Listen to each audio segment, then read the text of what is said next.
Thank you, Tom. So, yes, this is a quick overview of some work we've done over the last few years in Manchester using the incompressible SPH framework. That's what the I stand for in ISPH, incompressible SPH.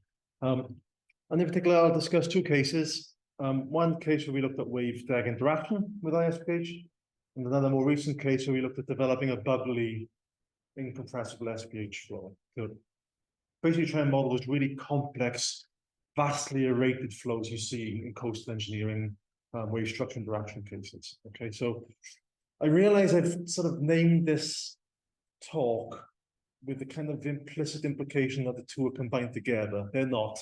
They're two separate bits of work, and the end result of future work will hopefully be to combine these together to get a multi-phase, FSI wave basin based on incompressible SPH. And those are the two pieces of work. So it's essentially from the top paper, Chow et al. Will firstly look at waves-like interaction, and then the second part to look at Bubbly flow modeling with ISPH. That's I'll get onto that, and that was just recently published in JFN.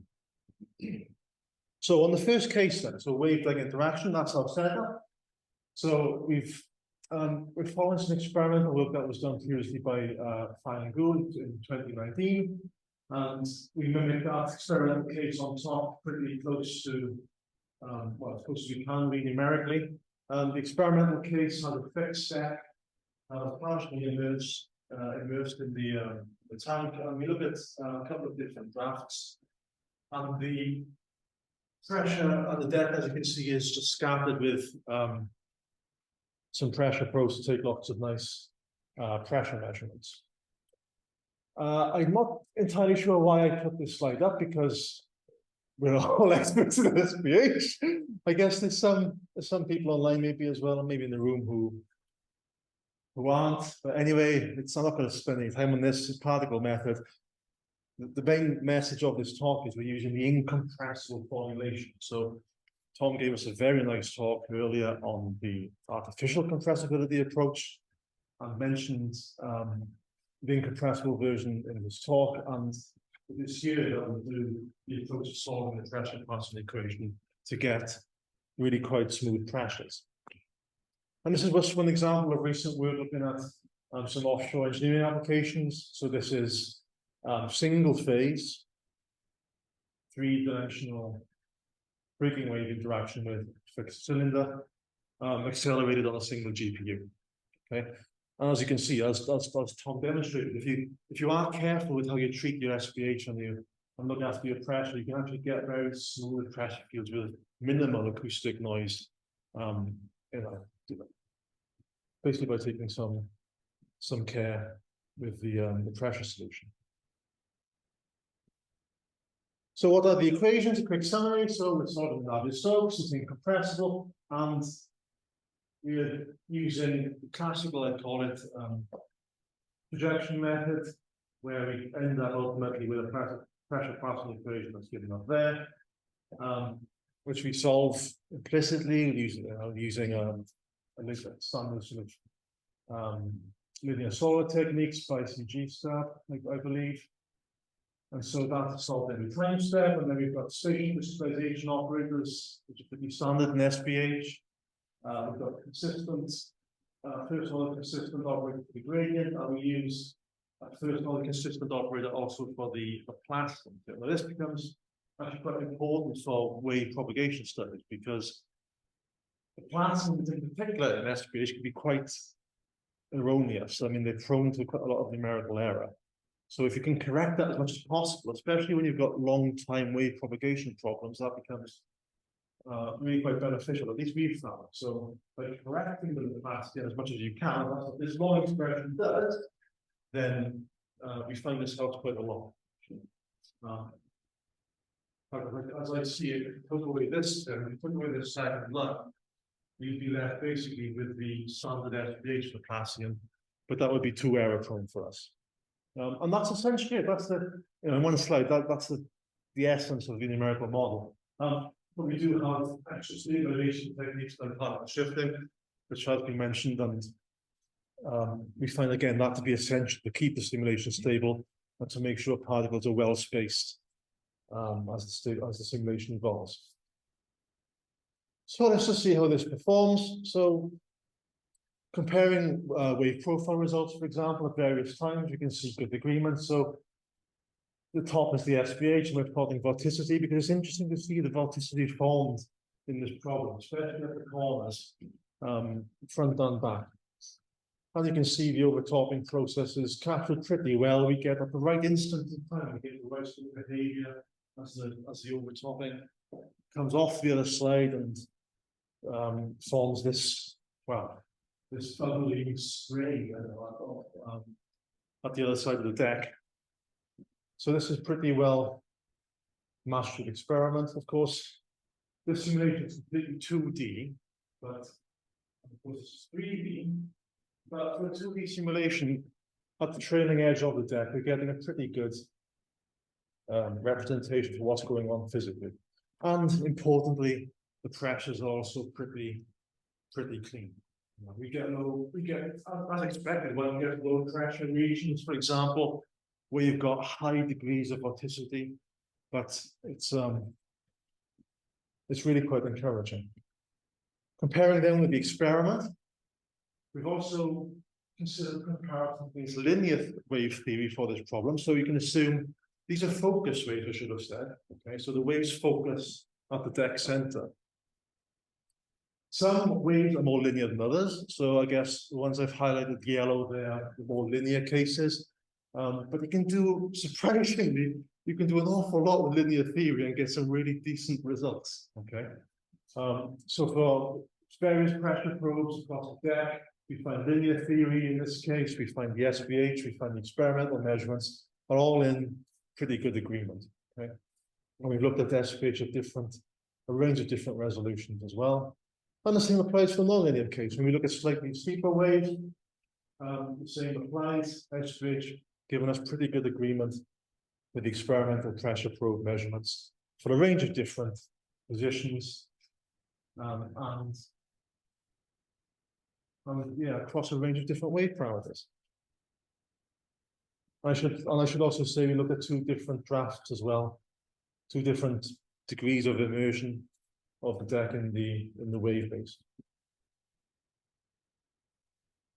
So as we mentioned in a previous talk, one of the downsides of the PP is it's expensive. It takes a long time to solve. Okay, so one of the whole reasons for going on to the GPU as a tool to accelerate things was simply that, because the pressure processing is such a bottleneck. So for us, GPU compute times were really quite important to look at. I think this was with one of the Tesla GPUs, but we basically stuffed it full of particles. So we maxed out what we could get onto that GPU, and it was around 5 million. For the ISPH, this would be probably as much as you could go, I guess. So we can test the lens vision, but not storing the pressure processing where you could go further speed, but that's what the limit of what we could do in press for SPH. And it was, you know, really quite good speed up, I think, and way beyond what we'd expect to get, you know, certainly as a serial solver, but for a 20 or 30 second run, physical time, for a 20 or 30 second run, which is what the simulations are, to have this done within on the order of 10 hours is pretty good for us.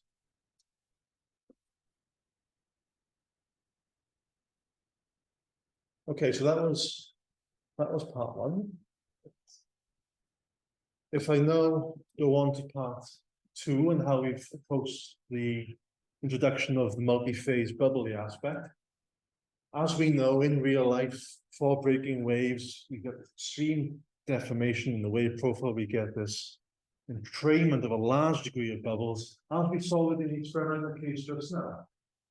After you get that overtopping, there's a lot of bubble creation that can occur. And of course, when we're looking at wave structure interaction, when we're looking at fluid structure interaction, that water iteration is actually really quite important when it comes to measuring the forces on structures. You know, drastically changes the momentum that can be imparted into your structure by the fluid. So we wanted to find a good way to incorporate that multi-phase aspect. But of course, you know, if you've got on the order of maybe, I don't know, so billions of bubbles within your fluid, you're not going to solve that. You're not even going to begin to approach that with DNS or any attempt to resolve it. Okay, so are there other approaches we could employ to model these bubbly flows? So this is just what we've done, really. So based on this incompressible SPH formulation, we're going to use that broadly to model the ambient fluid. So the bulk of the water phase, if you like. We're then going to add a large number of individual bubbles that we track individually. Okay? And those bubbles, their properties will basically follow Newton's second law. And then we'll do some, I'll come on to this in a second, but we'll do some interpolation between the two sets of physics, if you like, to make sure they're appropriately coupled. And it's on that basis that we model our bubbly flow. So there won't really be an explicit fluid model, say, for the air phase, or an explicit solution for the air phase. If you like, the bubbles themselves will be an extra set of particles that are governed by their own physics. Okay.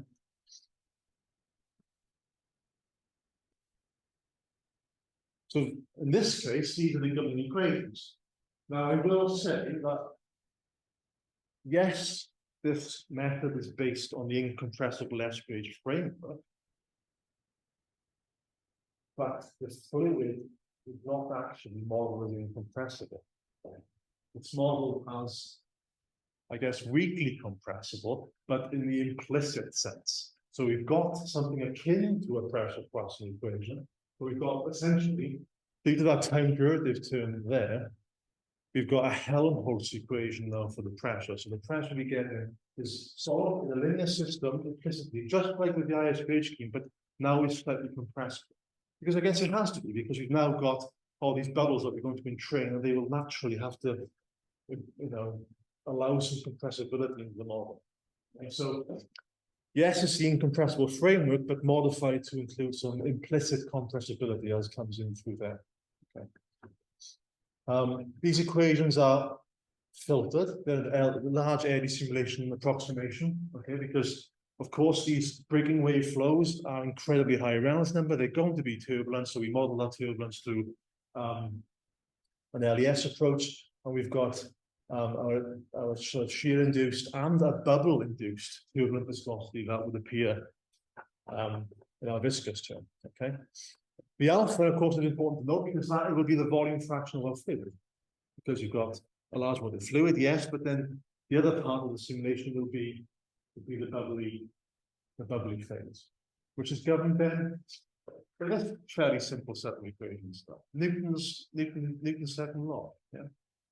You've got the position update, and then you've got the acceleration of each individual bubble. So we're tracking, if we've got, say, 1 million bubbles, we are tracking 1 billion particles that are governed by the drag force, the lift force, the virtual mass force, and gravity.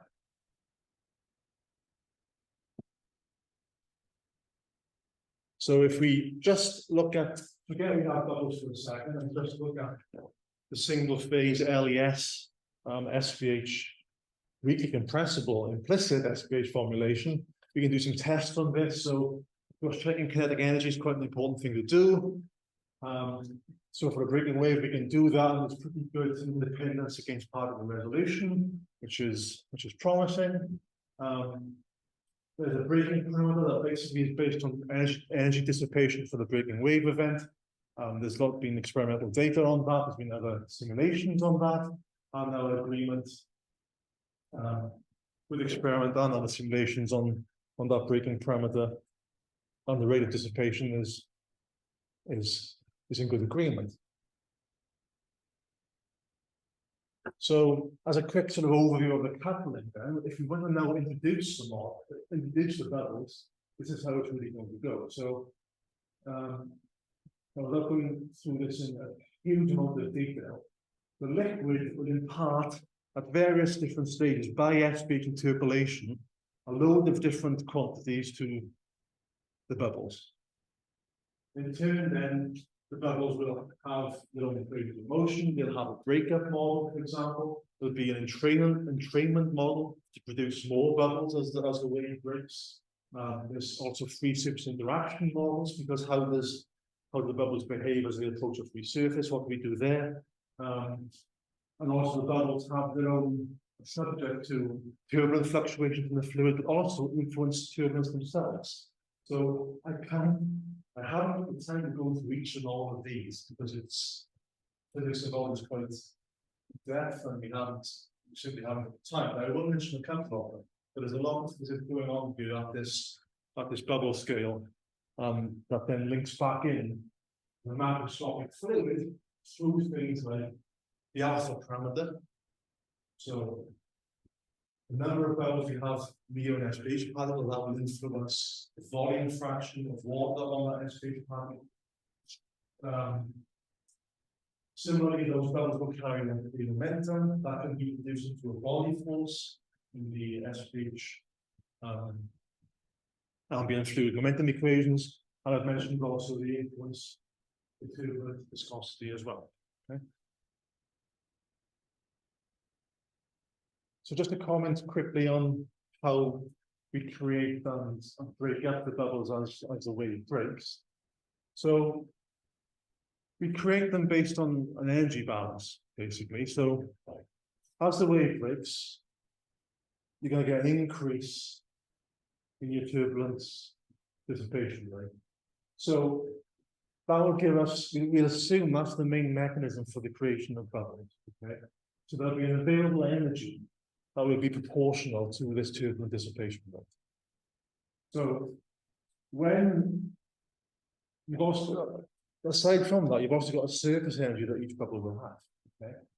So when your surface energy is able, when a load of new bubbles get created, and the surface energy of each of those bubbles, when that total becomes greater than the what's available from the turbulence dissipation rate energy, then we can stop creating bubbles. Okay, so you've got energy to turbulence dissipation rate. We've seen that gives energy to bubble creation, so we can keep creating them until there's enough bubbles that we can no longer do them. Or until we basically max out the available volume for an SPH particle. So we can't keep, so per SPH particle, we can't keep adding bubbles until we get a complete, I guess, air particle. That's, I guess, a limitation of the scheme, in a sense, that we have to cut off a certain degree of bubble creation based on the fact that we can't have a complete single SPH particle that is wholly a bubble or a collection of bubbles. So there has to be some water in our SPH particle. Okay. So there's basically a critical volume fraction per SPH particle that has to be maintained. So that's how we create bubbles, from this basically capturing energy from the turbulent dissipation rate. How we break them up? Well, we look at two different stresses that could be exerted on the bubble. Basically, there's restoring stress due to surface tension, and then that stress due to, again, turbulence. So there'll be a mechanism that wants to break the bubble apart, a turbulent mechanism that wants to break the bubble, and a surface tension force that wants to restore it. If you can approximate those two things, those stresses, confining stress and deforming stress, then you can sort of balance them and use that as your criteria to break a bubble. So over a certain time frame, if the difference between those is greater than, say, the bubble radius, then you can see the bubble splits. And that's our mechanism. Okay, so so every single bubble, we compare the stresses, confining stress and the stress due to deformation. And if it exceeds a certain amount, we'll split. Okay? So as the wave breaks, as the turbulent dissipation rate increases, as bubbles then get created, they then will split, and we'll get a simulation that looks something like this.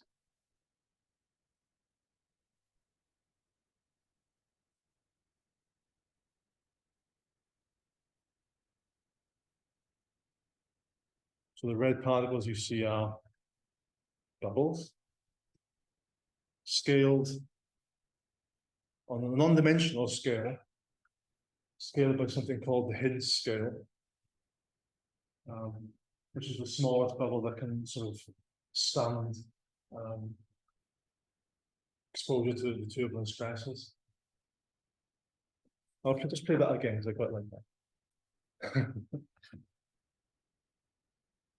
But it's quite, I mean, it's quite nice. So it certainly looks qualitatively how you'd expect bubbles to form realistically in a breaking wave process.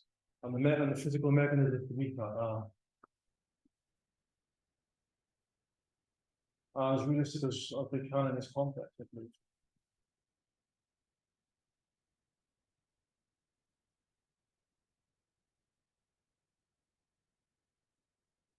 And there's an example of a snapshot of the flow at the time. And you can see, for example, bubbles being trained downwards due to the sort of descending eddies you tend to see after the breaking wave process.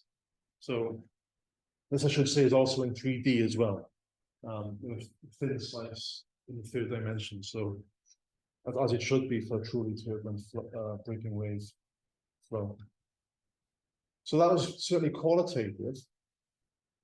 But how does that compare with experimental data? And there has been quite a lot of experimental studies on measuring bubble entrainment within breaking waves. And there's one particular quite famous one by Dean and Stokes from 2002. We did some really nice work on measuring bubble entrainment on the distribution of bubbles over different cycles. And for a range of different particle resolutions, SPH particle resolutions, we follow that pattern really quite nicely. So the gray area is, I think, one standard deviation away from experimental data, but we've mapped for at different times after the breaking process. We do fall onto that curve really quite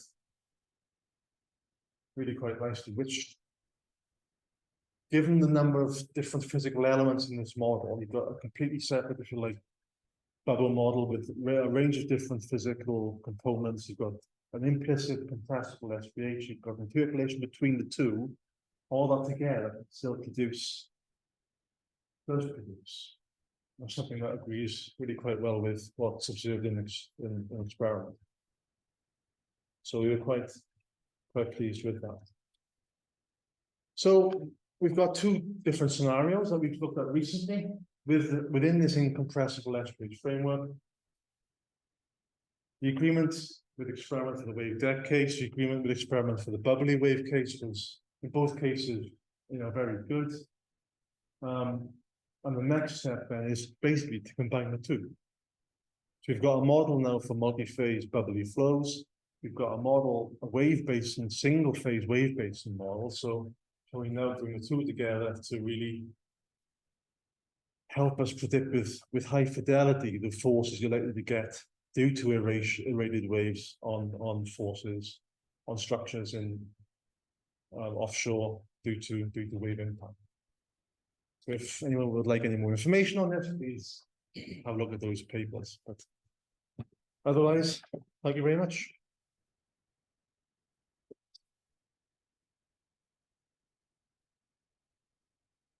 Thanks very much, Steve. Really nice animations and waves there. Yeah, really nice. So, any questions from the room?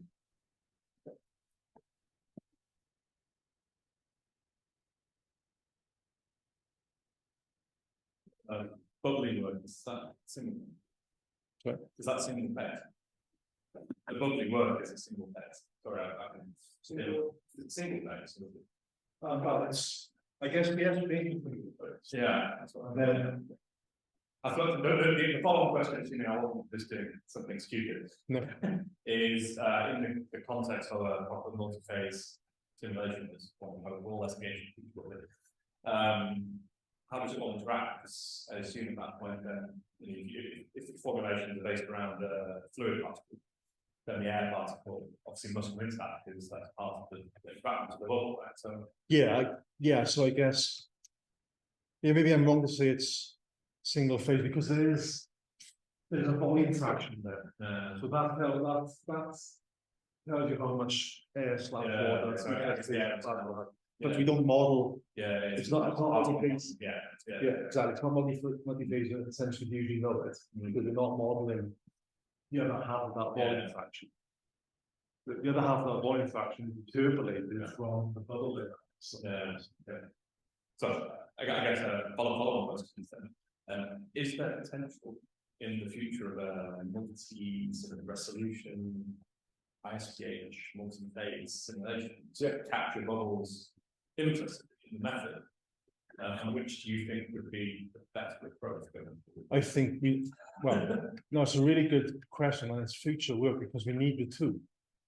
We need the two because as I said, that's fair, but we can't keep stacking an SPH particle with bubbles until it becomes an air particle. The method is fair numerically. So we have to have a minimum amount of water per SPH particle. Because it's not a full multi-phase approach.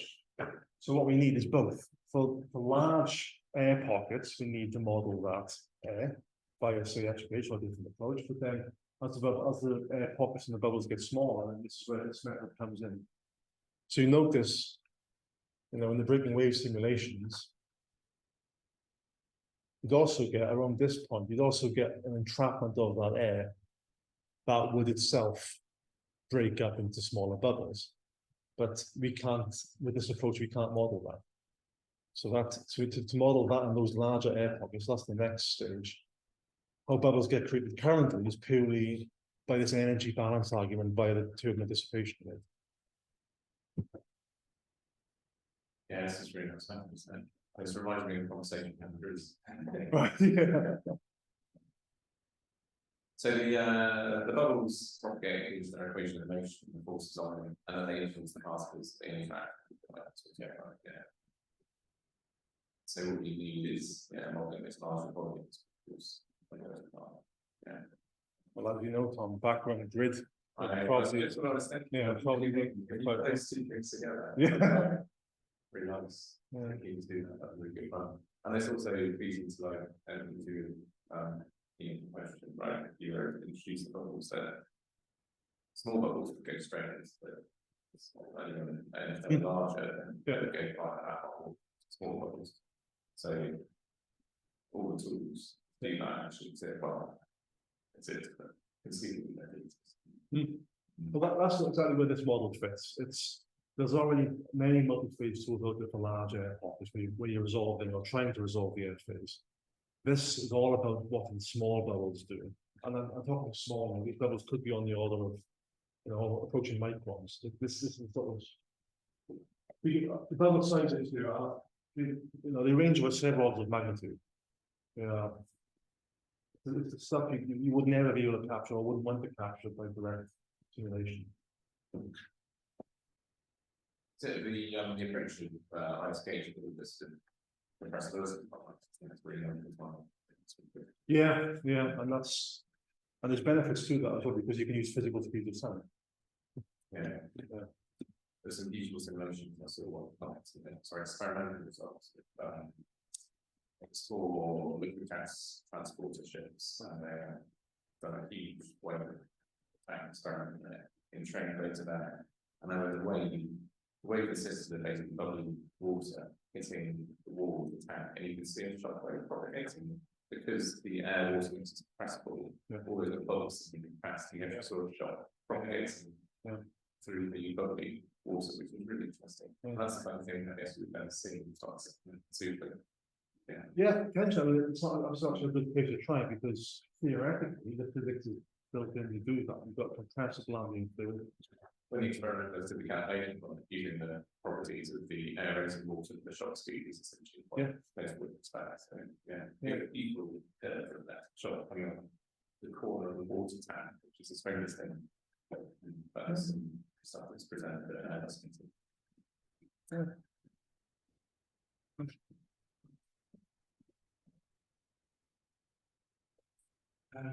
So the volume doesn't change, is that right? The volume itself, if you look at the surface. So well, I think it does slightly. Yeah. So how do you find the radius of the bubble being 4? What is that scale? Is it normalized by the age? Normalized by the Hinz scale. So there's a bubble Hinz radius. Yeah, there's a critical bubble radius where surface tension balances the stress is trying to deform the bubble. At that bubble size, that's the bubble size we normalize against. Isn't the bubble size always less than an SPH size? Yeah. So H there is, sorry, the scale there from 0.02 to 4 as bubble radius is equivalent to 4 SPH particle sizes. No, probably not. This is completely independent of SPH particle size, completely independent. So it's just scaled to a physical bubble parameter. And that's it. Yeah.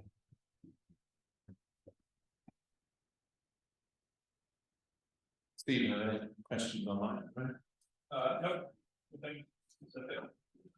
Okay. Not a specific question online, like we said. Okay, in which case, thanks very much, Steve.